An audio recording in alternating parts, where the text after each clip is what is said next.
Hi, I'm Bridgette. We're going to talk about how we use analytics in a visual effects production pipeline setting. I work at Industrial Light and Magic. I'm a software engineer on the pipeline team, and it's part of R&D, but the part of the team that I'm on focuses on show and pipeline efficiency with a special emphasis on assets, which is at the front of the pipeline. So when you hear film production pipeline, what do you think of? Well, if you've seen any popular action movie within the last few years, you see CG elements that get placed into live action scenes. And any of these shots that include a CG element like a dinosaur, there are a lot of steps that we have to take to bringing these creatures to life in these shots. So different artists in different departments each have a role, from modeling, texturing, all the way down to layout and animation and adding effects and lighting and compositing to make the shot come to life. And the pipeline is what's responsible for connecting all of that data from all these different departments together. So you have a modeler that needs to do their work, and then they need to send it downstream to the surfacers to add textures, and then that needs to be passed on to rigging, and then on to animation, and all the way down to compositing. So normally when we talk about a production pipeline, when we describe these different steps, it comes across as like these different steps are serial and that you execute them perfectly in order, and when I hand off my work down to the next department, down to the next department, it's kind of like an assembly line. But in reality, the pipeline isn't actually serial. It's a lot more complex. There's departments that start work and they overlap with one another when they start doing their stuff, and sometimes work gets sent back to the department that it comes from. And so you can imagine when any of these departments get held up for any reason, it can stop the flow of data throughout the pipeline. So anything that'll slow an artist down from having a heavy asset that they're dealing with, or the tool that they're using is too slow, or they're spending too much time trying to figure out why the pipeline isn't accepting their data when they publish it into the pipeline, can halt the flow of data. And so we need to understand, like, why do assets get heavy? And it's usually because if an artist will come from a different studio, or they're trying to make their part of the pipeline or their data that they're submitting into the pipeline the best that it can be, sometimes it can have effects on other departments that are then consuming that data.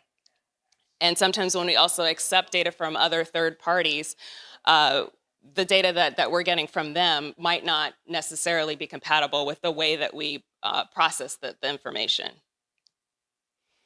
So now we have all these different problems that we know about that can get introduced into the pipeline. Well, how do we fix it? So the goal of the analytics project that we have at ILM is to provide a system to engineers, CG tech supervisors, other pipeline TDs, and artists that supports three things. The first being to identify and alert the fact that there is an inefficiency in the pipeline. The second is to gather usage data on how different software tools are being used, so trying to figure out which ones are often being used and which ones can be retired if they're not used as often. And the third is to monitor statistics on real-time production data. So those three goals can be divided into two types of categories. One is dealing more so with the tools and how they're used and the performance of them, and the other is more asset efficiency. So this first category, the tools and tools usage and performance, is more related to the fact that over the years, a lot of different tools are developed to accomplish a specific task for a show. And when you get these specific tools that are developed over the lifetime of the company, you need to figure out if those tools are still useful to keep around. And the goal, as we all know as software engineers, is to take advantage of code reuse and to make those tools be more efficient so that they can be reused across multiple shows. In addition, we can prioritize development on those tools so we're not wasting developer resources, so we know which tools actually need the attention to work on. And we can also figure out which tools are used within a particular department, which tools are actually useful across different departments. And because we're a global company, we have 4, now 5 different sites, we could see how those tools are being used at each site as well. And on the asset efficiency side, we need to identify the fact that these assets are slow, but also start to figure out why they're slow. So this is our tech stack of how we use analytics, and it's fairly simple.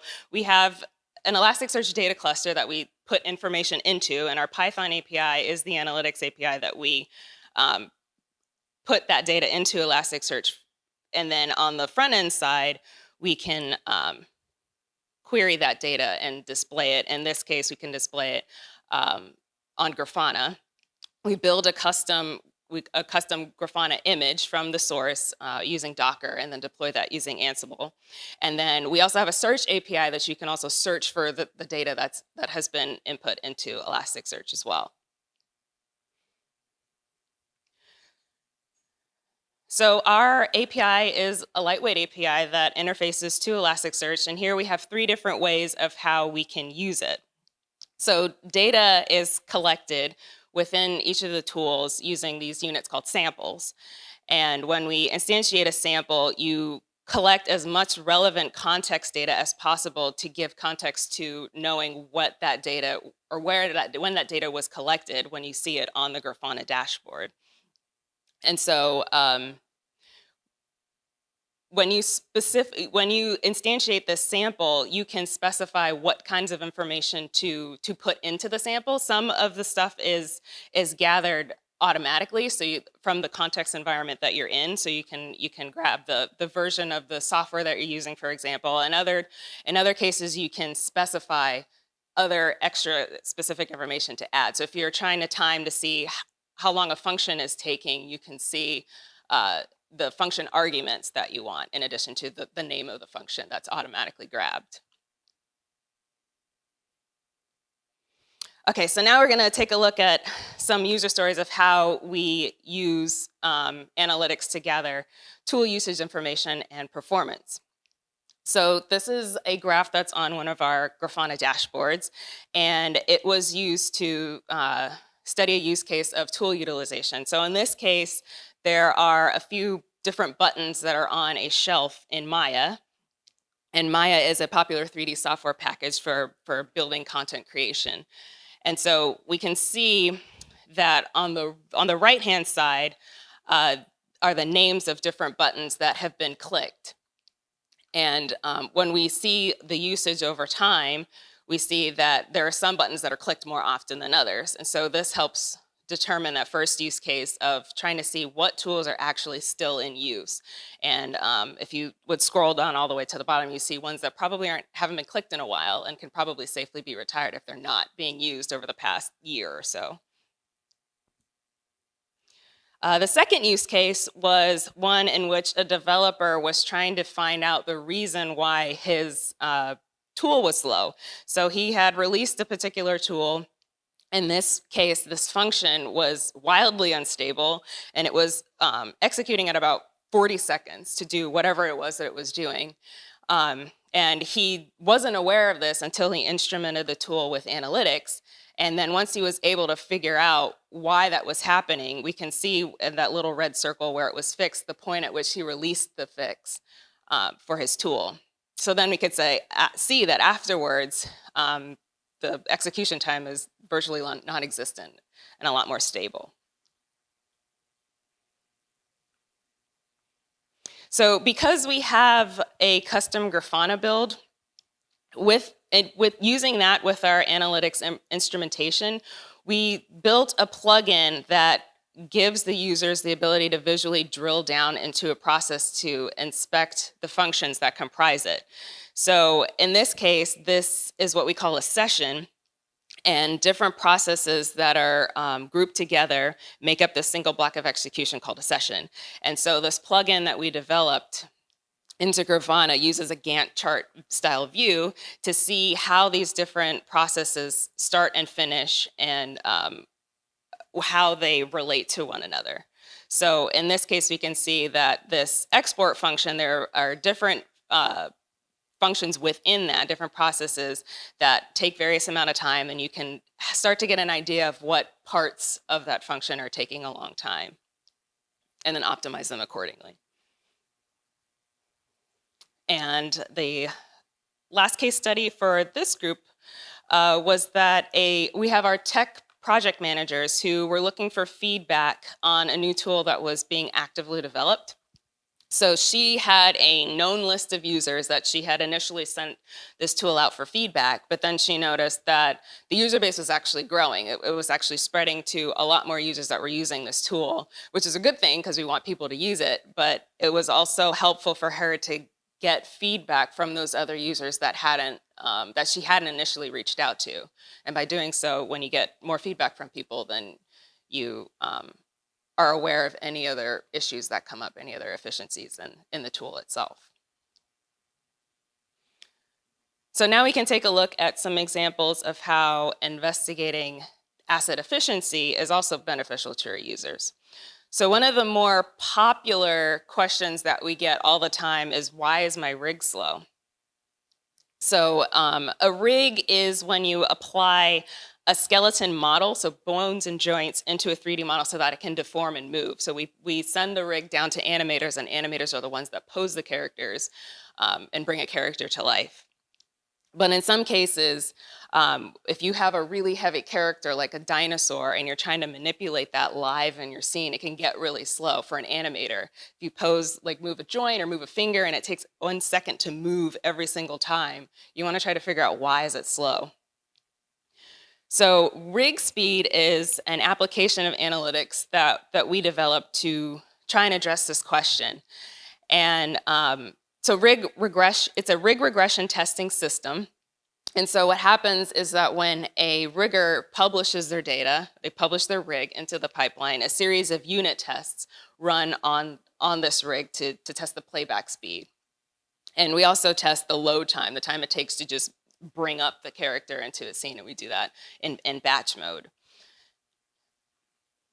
So you can see these Grafana dashboards show things like the playback speed, the frames per second value on the top, and the load times on the bottoms, and the little green markers are when you check it in, so you can correlate the playback speed to that particular check-in that you did. So part of one of the goals of analytics is not to just identify the fact that we have a slow asset, but also to alert you. So in this case, if you have an alert that's set on this particular asset to be, I think that's around like 50 frames a second. If you have that threshold already set, one of the things that we want to be able to recognize is when that playback speed drops below that threshold. So in this case, when we have this threshold already set, we can set an alert so that the artist is notified, and any other person that is related to this asset. Maybe the animator downstream that's using this rig, or maybe the production coordinators, the tech supervisors, whoever we feel like is important to know, to catch these issues early on. And so this UI is one of the ways that we do that. So you can subscribe to a particular notification, in this case, the rig speed slow rig alert, and you can get alerted in different ways. In this case, you can get a little pop-up that pops up on your desktop, or you can get an email, any way that you feel comfortable to getting alerted that your rig is slow. So another feature that we've built in Grafana is this plugin that allows users to dive deep into test results to get a better understanding of those regressions. So in this case, we have an asset that has a minor regression after we checked it in. And directly from the dashboard, if we could see, yeah, this first one, it'll bring up the set of changes that changed when you checked that asset in, when you published it. So that's also useful for knowing the fact that when we did have a regression, well, this artist can go in and see what are those changes that I did that might have affected why this rig is slow. And because riggers are very familiar with their rigs, sometimes it's a lot easier for them to recognize that, oh, this particular deformer shouldn't be in there, or something is in there that shouldn't be. And that helps them at least have a first stop of where to go to try to figure out why the rig is slow. So when you also click on a sample, you can pull up this metadata view. And this is all of that data that I mentioned earlier that you can put into a sample itself. So this also gives context for what was reported at that sample's report time. So some of these keys on the left-hand side in bold are ones that are automatically grabbed. So sometimes you can see like the Maya bundle version was grabbed automatically, and the name of the executable that was run on this particular test, and other things you can put in there in addition to that. So it helps you have context for why a rig regression happened. So together with rig speed, we can provide a suite of tools that help the supervisors and artists diagnose the causes of inefficiency. So in these next few slides, try to gather statistics on the particular rig that will also help the artist have context for why the rig has gotten slow. So you can grab statistics about the rig itself, or the scene, or the textures that are applied to the rig. And together, if you see that the rig speed, playback speed has gotten slow, well then maybe it's because there's a lot more textures, or there's just a sheer number of nodes that have been added to the rig itself. And all of these together try to tell the story of why is my rig slow. You can try to start to correlate the trends over time. And this actually ends up being really efficient for the rigger, because now they have a pinpoint of where to start debugging. Because a lot of the times if an artist comes to them, an animator comes to a rigger and is like, this rig is really slow, they don't have a place to start. They just kind of take a shot in the dark and start optimizing something that they think might be the problem, and it's probably not the actual case. So this provides them a way of knowing where to start. And in the same case, the rig profiler does the same thing. It provides another view of how the rig is performing in the scene and evaluating, so that they also have a way of figuring out why their rig has gotten slow.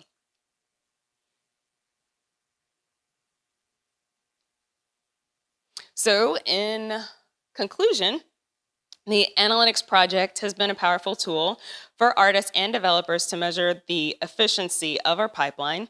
So we've seen how we can use analytics as an application of data science to solve some of the more common issues that arise in visual effects. The most important thing that we found is to just provide a starting point for communication of helping the artists try to figure out what's going on. And that's been super helpful for both the artists and developers to try to help each other and make the pipeline more lean. So regarding the real-time statistics, to proactively address production issues, that helps the artists try to figure out what's going on in their data. And on the developer side, we also want to be more efficient with the tools that we're developing and helping those be more effective.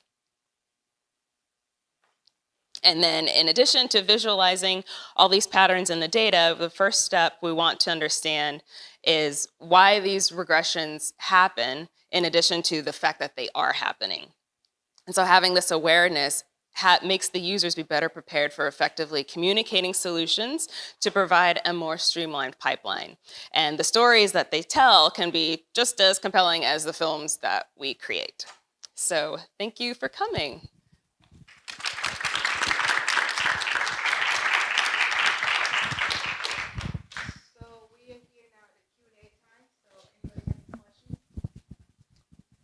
Sure. Oh.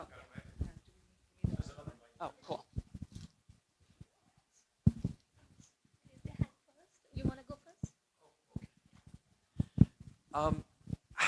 How do you get the events out of Maya? Is Maya already instrumented? Did you scrape logs, for things like the button press, this button was pressed at this Yeah, time? so we actually instrument the button itself. So what Maya allows you to do is create custom shelf buttons that you could put on the shelf, and when you click the button, it executes a particular script that you have. Oh, okay, cool. So you instrument the script itself, so that when you click on the button, it knows that it's calling this other script, and then that's what you instrument. So I like the example of, why is my rig slow?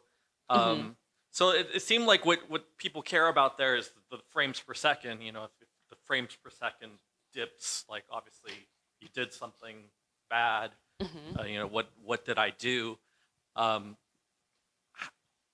Like, how is that? Do you guys have like some sort of baseline system that you use to measure that frames per second? Because I mean, you could just throw more compute at it, and maybe that would make it go faster. But I'm sure that's not how you compare the changes. Is there like a how do you set that baseline? I guess. Right. Yeah. So we have a set of dedicated machines that they all have the same setup. Okay. And so when you run those, that's our attempt to try to make everything as synchronized as possible. And so when you run these unit tests on those machines, it helps to try to keep a stable comparison over time. And the unit tests that you run are just, they can be whatever you want. So if you define your unit test to want to be some walk cycle or something, then you would run that same walk cycle on every single publish so that that's what your baseline is. Okay. So it can be whatever you want it to be. It could be if you want the character to jump up and down 5 times in the scene, or you want it to just wiggle its arm or something, whatever you define that to be is the baseline that you run every single time. Okay. So yeah. Got it. Does that make sense? Yeah. So last question. So the rigger, like the users, they're committing their changes into version control, their model changes, and that triggers one of these.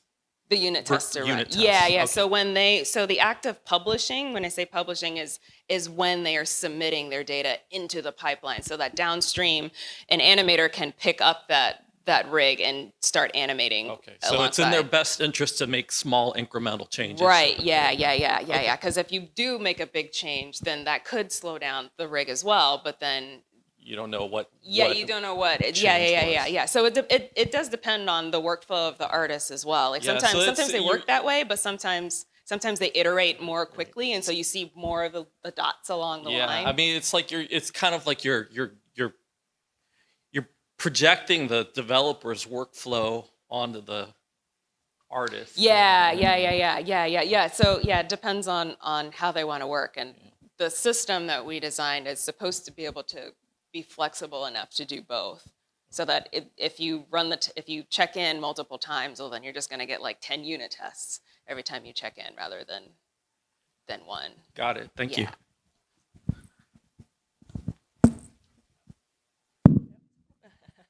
I was wondering if you could share like any sort of like wow moments that you had when you started looking at the data. Let's see.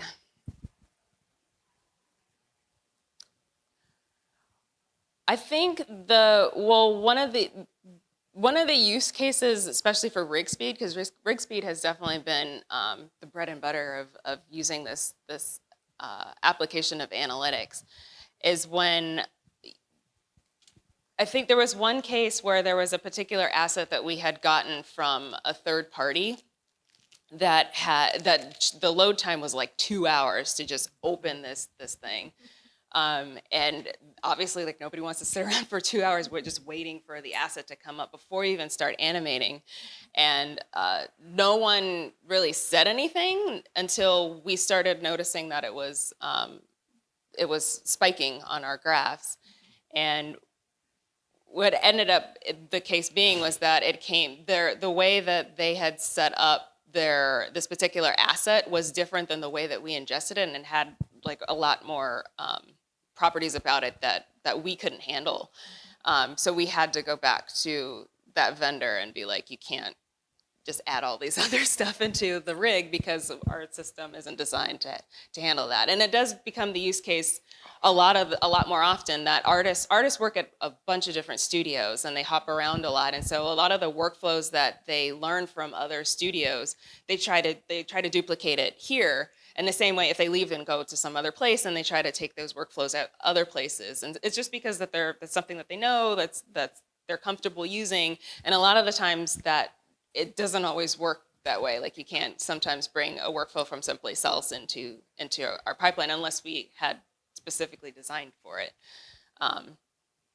So that's also super useful. Does that make sense? Okay.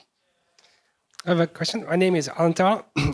My question is regarding on the people side of these analytic platforms. It gives you an ability to track how well somebody is doing. Like, let's say, developer doesn't introduce bugs consistently, creating check-ins that are good. Do you use this as a reward? Like, you can saw that this person did a really good job. You could track that, or maybe on the other You side. could, too, yeah. like We haven't yet. Yeah, there's been talk about doing something like that. It's a little strange for Leah because then it feels like you're tracking specific people rather than like the output that comes out. But you certainly could, like you can make a reward system out of it, like whoever has the fastest rig over time, or make a little competition out of it. It can be used for that purpose because you have all that data. So we do try to at least encourage people to look at the board, even if they're not looking at what other people are doing. At least look at what the stuff that you're putting out there, and try to make yourself better. But you can certainly do that. Hi. Hello. I'd like to pick up on the question of the gentleman here. It does seem like you're telling artists how computer scientists work and kind of influencing the workflow on them. Is there anything on the opposite direction, software engineering being influenced by the way artists work? I would say, I mean, a lot of in the rig speed use case, a lot of the types of unit tests that we write are influenced by what the artists want to test. So getting like what we described earlier, if knowing what test you want to run, if whether that's you want the character to bounce around in the scene a few times or just move a particular joint. Usually that's what the feedback that comes back from the artist. If we see that the tests aren't reflective of what is actually going on in the scene, then we do have to adjust to make it work for them, because the whole concept of unit testing is more software development related that we're trying to get people to take advantage of. But if the tests don't make sense, then there's no point in using it. So in that case, that's how I would say it's influenced by. You do still have to have that feedback with the artist to make sure that the information that they're seeing on these dashboards makes sense to them. And if it doesn't, then you have to adjust accordingly. Yeah. Hi, Bridgette. Great talk. Thank you. My name is Andre. I have a question about your choice of Grafana and Elasticsearch. Really cool, but why exactly did you guys choose Grafana? In the sense that I assume it's not as easy to set that up as maybe some aggregations on Mongo or whatever. Was it because you got to share those graphs with non-core team members, other people? Is it about sharing and collaboration? Is it about you had such a big, months and months of usage that it was worth the pain? Or Yeah, so we found that Grafana was easier in a sense to set up the dashboards and be able to edit those dashboards as well. So we wanted the ability for not just developers to create these dashboards, but also artists themselves if they're technically inclined, but also like management and executive level to be able to look at these dashboards and intuitively able to see trends and see what's going on and to be able to find that information. There's drop downs at the top of Grafana that you can use to filter and search for the different results that you're looking for. And so we have been able to make dashboards per use case. So if an executive or management want to see something different than how a tech supervisor wants to see the information, you can create specific dashboards for each of those use cases. And Grafana was easier to do that. And the fact that we are able to make those custom plugins into Grafana was also really cool, because that helps us control the way that we see the data coming in and to see how we get access to that information as well. Kibana. Yeah. But Kibana, I think, is a little more technical when you see the graphs on Kibana compared to Grafana.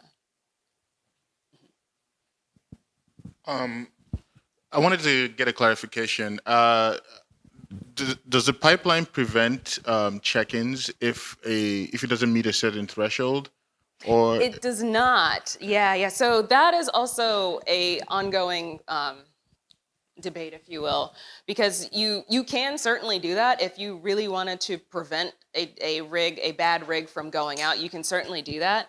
In our case, because visual effects iterate so quickly, sometimes you don't want to be able to do that, just because if it's 11 o'clock at night and no one's around to unlock it, if you really need to get this shot out by 8 o'clock the next day. So we don't allow it, but that is something that you can totally do. It just has different effects on the pipeline. Any more questions? I think we're good. Those are all good questions, guys. Thank you.